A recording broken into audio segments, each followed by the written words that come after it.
오늘 어버이 주일을 당해서 우리에게 주시는 하나님의 말씀입니다. 구약성경 잠언 3장 1절로 10절 말씀을 봉독하겠습니다. 구약성경 913면입니다. 구약성경 913면 잠언 3장 1절부터 봉독하게 됩니다. 이 계시의 말씀을 봉독할 때에 다 함께 하나님의 음성을 들으실 수 있기를 바랍니다. 내 아들아, 나의 법을 잊어버리지 말고 네 마음으로 나의 명령을 지키라. 그리하면 그것이 내가 장수하여 많은 해를 누리게 하며 평강을 더하게 하리라. 인자와 진리가 내게서 떠나지 말게 하고 그것을 내 목에 매며 네 마음판에 새기라. 그리하면 네가 하나님과 사람 앞에서 은총과 귀중히 여김을 받으리라.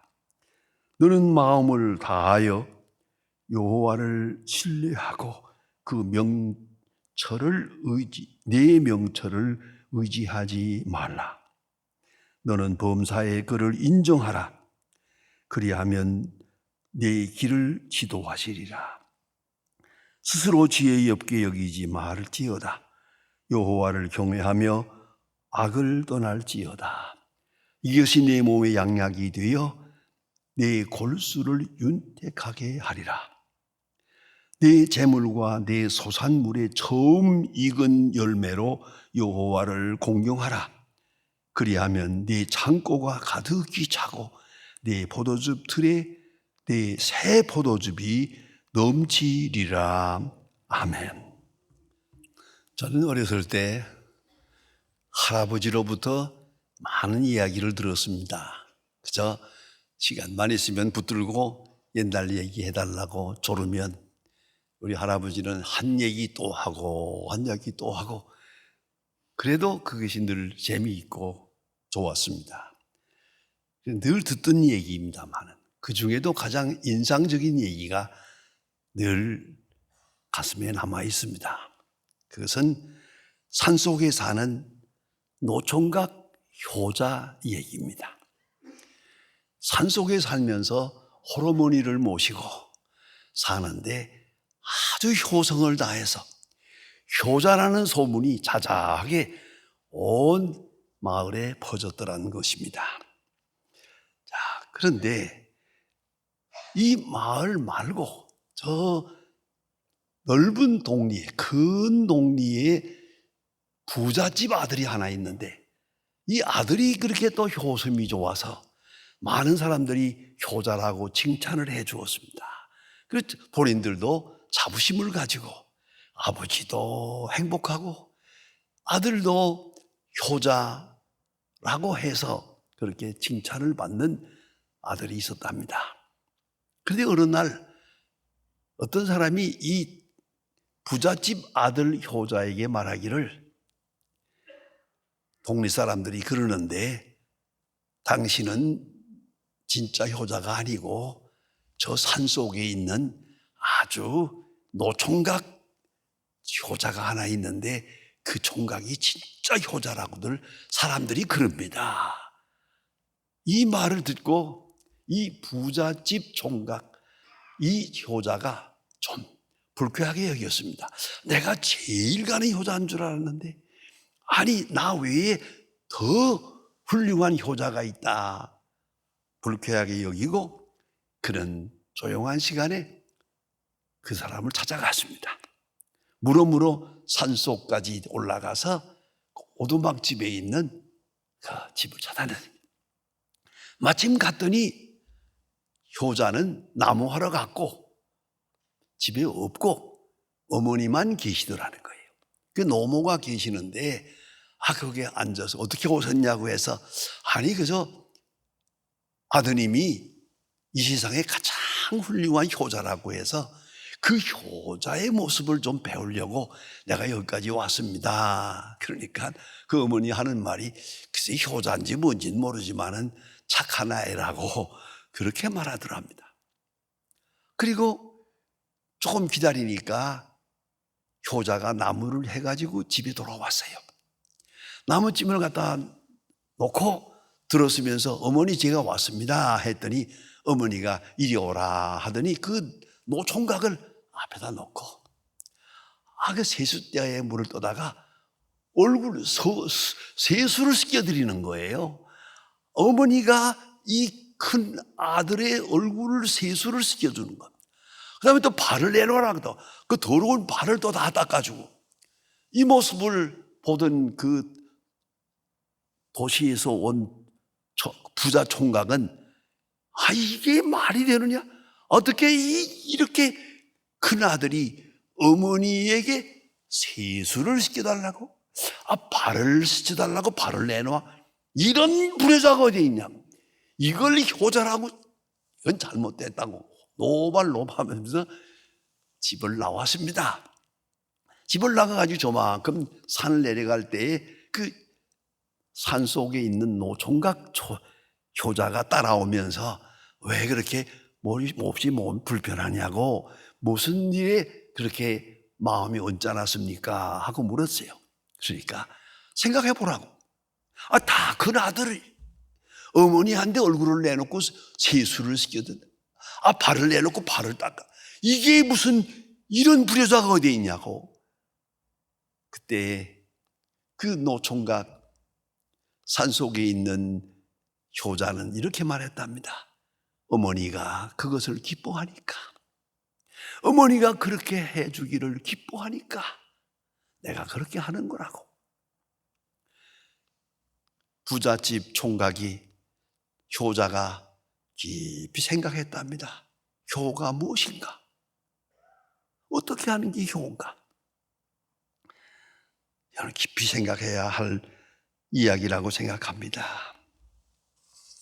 그런데 오늘 성경 가운데도 보면 같은 맥락의 말씀이 있다고 저는 생각을 합니다.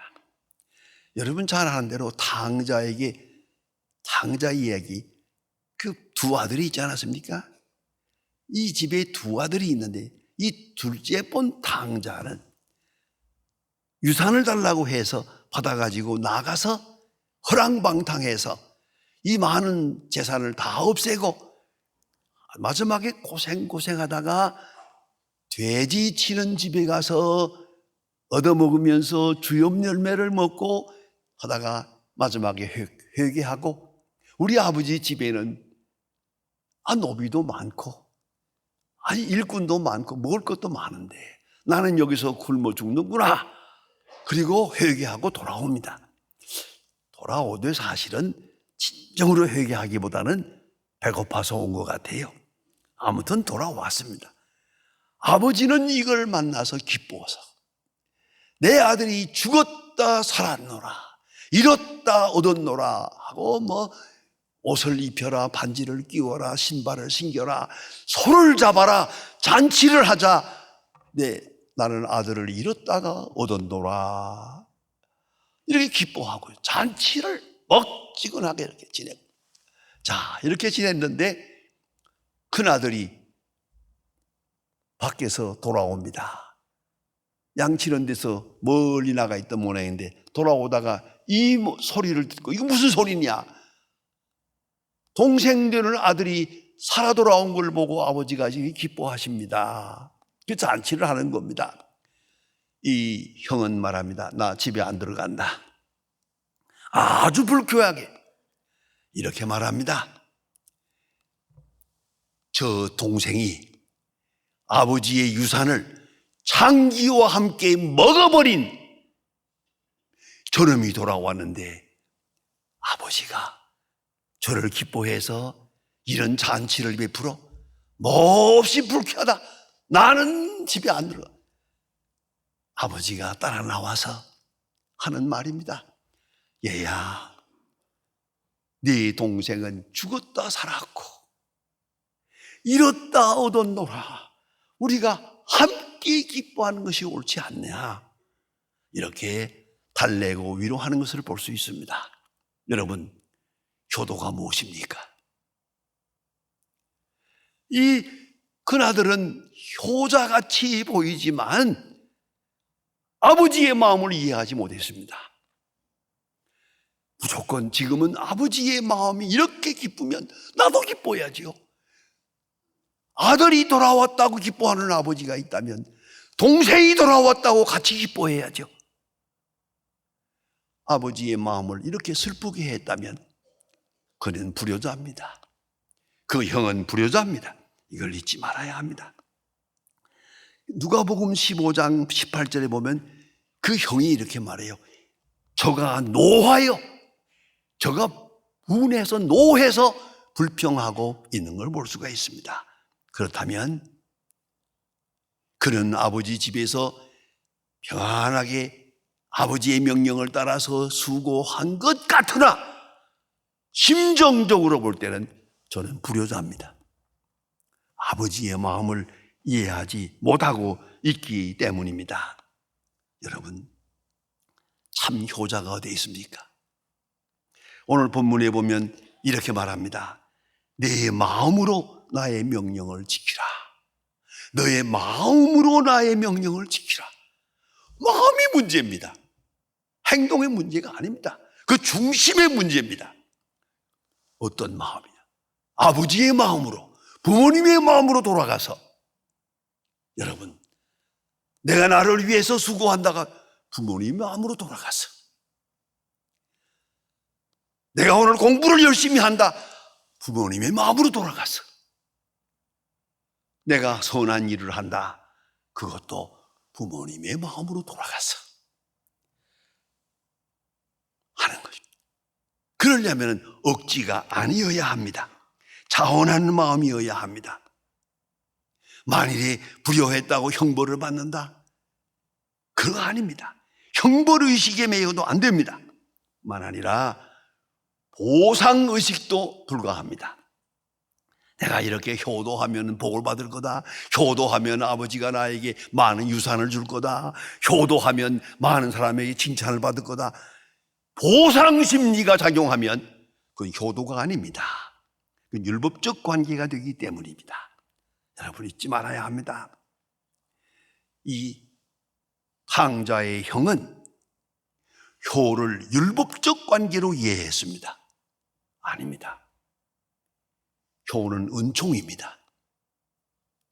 이것을 행으로 말미암아 복을 받는다는 것도 아니고 효도하지 못함으로 벌 받는다는 것도 아닙니다. 효는 그 자체가 내가 효도할 수 있다는 것, 그 자체가 은총입니다. 여러분, 부모님을 먼저 보낸 분들에게 묻습니다. 얼마나 그립습니까? 이제 효도하고 싶어도 할 길이 없거든요. 저는 할아버지 사랑을 많이 받았지만 아버지로부터는 매도 많이 맞고 꾸중도 많이 듣고 잔소리도 많이 들은 것 같습니다. 그래서 아버지가 날 왜 이렇게 괴롭히나 라고까지 생각을 했습니다만은, 그러다가 전쟁이 나고 제가 남쪽으로 와서 군인이 되고 군대 생활을 하고 있을 때 종종 생각이 납니다. 이런 때는 아버지에게 물어보았으면 좋겠다. 아버지, 이런 때는 어떻게 하면 좋겠습니까? 라고 묻고 싶은데 아버지가 없어요. 여러분, 때때로 아버지의 말씀이 그리워지는 걸 보았습니다. 그래서 저는 생각했습니다. 그 옛날에 아버지가 하시던 말씀을 자꾸 떠올려 보았습니다. 해서 아버지가 하던 말을 어디다 다 써놨습니다. 제가 아버지의 교훈을 전부 다 이렇게 써놨습니다. 꽤 많아요. 보니까 아주 재미있는 말이 많아요. 여기에 쫙 써서 종종 읽으면서 우리 아버지의 교훈이 옳았다. 궁금하죠? 한마디만 해줄까요? 절대로 물건 깎지 마라. 그거 깎아가지고 부자 되는 사람 없다. 저는 절대 안 깎습니다. 여러분 해보세요. 그까지 치사하게 몇 푼 깎는다고 그러다가 사람만 추해지는 거죠. 잊어버려. 한번 해보세요. 이게 얼마나 큰 축복인가를 알게 될 것입니다. 뭐 여기 보면 재밌는 말이 많아요. 개는 짖어도 귀찮은 깐다. 이거 아버지 말씀이에요. 근데 이런 경우를 다시 생각합니다. 지금도 그렇습니다. 지금 아버지가 옆에 있으면 얼마나 좋을까. 그 교훈을 듣고 싶어도 들을 길이 없지 않습니까? 그런 거로 뭐 보상도 바라지 말고 부모님이 옆에 계시다는 그 자체만 가지고 은총이다. 교훈은 은총이라는 걸 잊지 말아야 합니다. 아버지의 마음, 아버지의 뜻을, 그리고 그 뜻을 기뻐하는 마음에서 아버지의 말씀을 순종할 것입니다. 지금 당장은 이해가 잘 안 되지만은 최소한도 아버지 나이 되면 알게 되겠지 라고 생각하고 오늘 순종해야 합니다. 마음으로란 말이 뭡니까? 기쁨으로, 감사함으로, 행복함으로 그렇게 순종하라는 것이죠. 신학자 본회포의 유명한 자문 같은 이야기가 있습니다.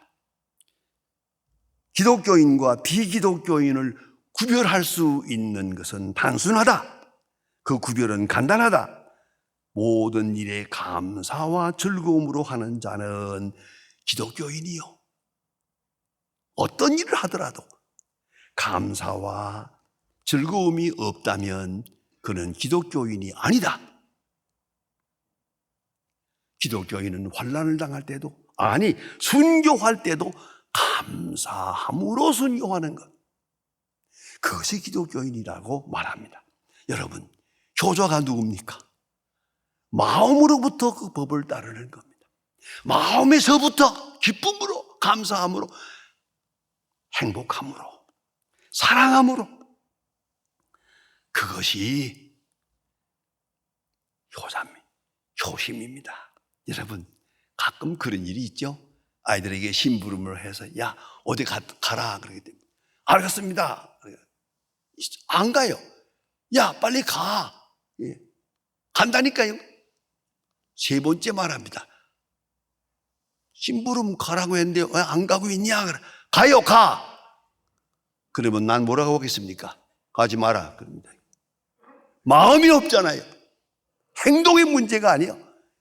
마음과 진실과 자원하는 마음이 함께 해야 한단 말입니다.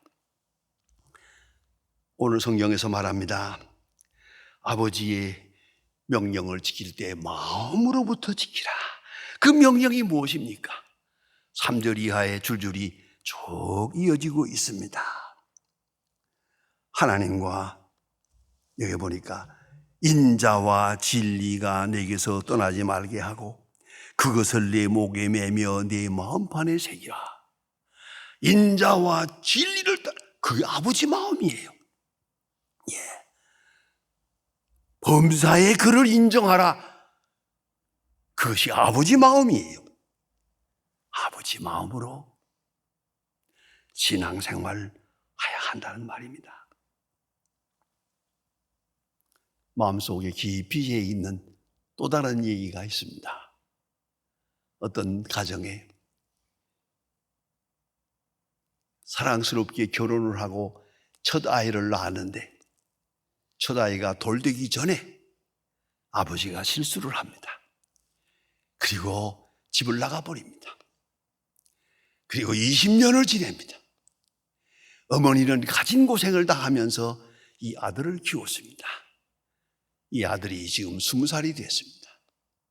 그런데 아버지가 밖으로 나돌면서 살다가 병들었습니다. 죽기 전에 집이 돌아왔습니다.